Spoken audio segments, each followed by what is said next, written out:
One of the biggest threats to the environment as of right now are greenhouse gas emissions, known as the carbon footprint.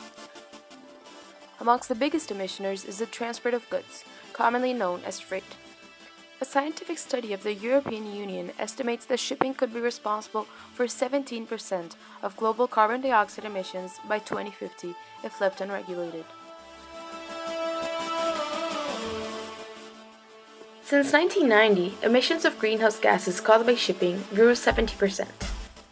Currently, this industry alone produces more greenhouse gases than Canada, Brazil, Indonesia, Mexico, France, or the United Kingdom. However, unlike these countries who have taken steps to reduce emissions, the greenhouse gases of the shipping industry continue to rise dramatically.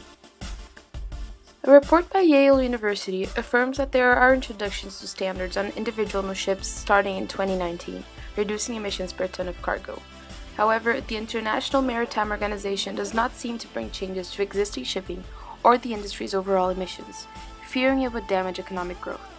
Reductions to emissions are not that difficult to make. Shipping company Maersk affirms that their carbon dioxide emissions fell by 30% through cutting fuel and traveling more slowly.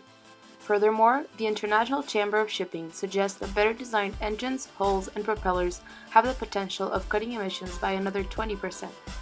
Individual shipping companies have started to test different fuels for ships as well, including biofuels and liquefied natural gas.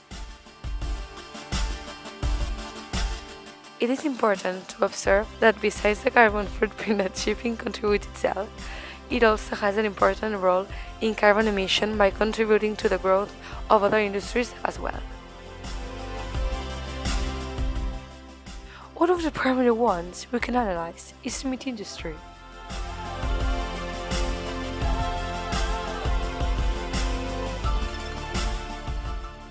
Furthermore, food transportation is estimated to account for around 11% of greenhouse gas emissions caused by the food industry. It is especially important that we analyze, within these effects, the specific consequences that consumption of meat and the growth of this industry creates. Of all land worldwide, a quarter of it is used solely for livestock grazing. Another third of it is used to grow food for these animals. Even more concerning is 40% of methane gas emissions, another type of greenhouse gas coming from these farm animals. Methane is 70 times worse than carbon dioxide in the impact that it has on global warming.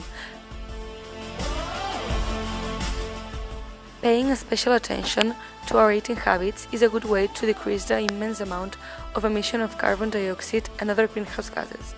For example, beef, pork, lamb, and cheese have high carbon footprints. Fruit, vegetables, beans, and grains have low carbon footprint. Another way of improving is eating at a local level. Eating local products reduces your carbon footprint, as it reduces the distance your food has to travel. If we become more conscious of the food we eat and where they come from, we can contribute to decreasing the carbon footprint that the food industry causes in collaboration with shipping.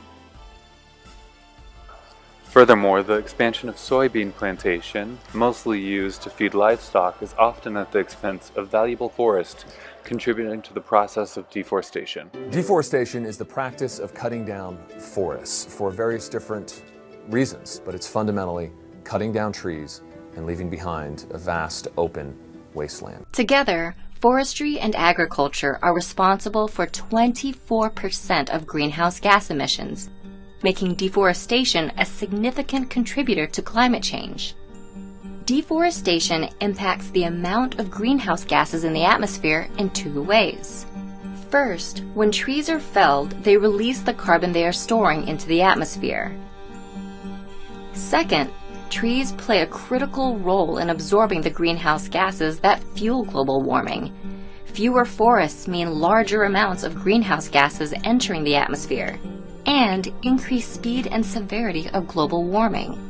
The main causes of deforestation can be classified into three categories. Basically, industrial uses, chopping down the forest to build factories or to build residential areas. The second one is agriculture, so cutting down forests in order to grow, for example, palm oil plantations. Agricultural deforestation can also be caused by non-food crops, for example, pulp and paper plantations. And the third cause is livestock. So in many places, for example, in Brazil, Deforestation is caused by farmers clearing the land to create pasture land for cows. It is also of utter importance that in this analysis we compare the shipping industry and its impacts with other transportation industries. For example, a transportation activity has historically exhibited significant carbon footprint through its growth.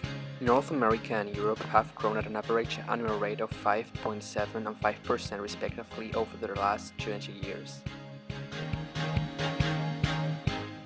Asia Pacific has exhibited significant growth and is now reaching traffic levels comparable to Europe.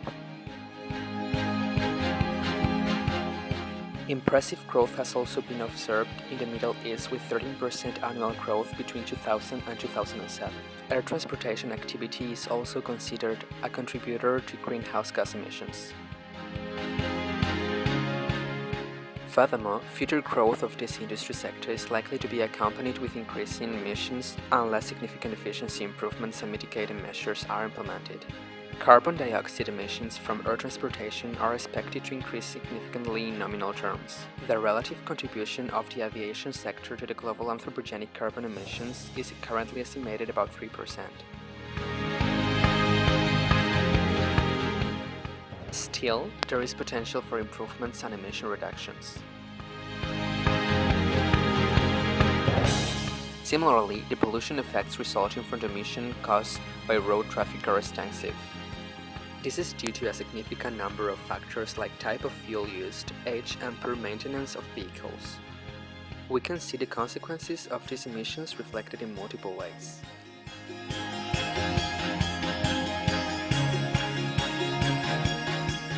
The externalities expressed in carbon dioxide emission, ecosystem fragmentation, and release into the atmosphere of particle matter resulted from traffic growth are currently considered some of the most pressing problems facing humanity.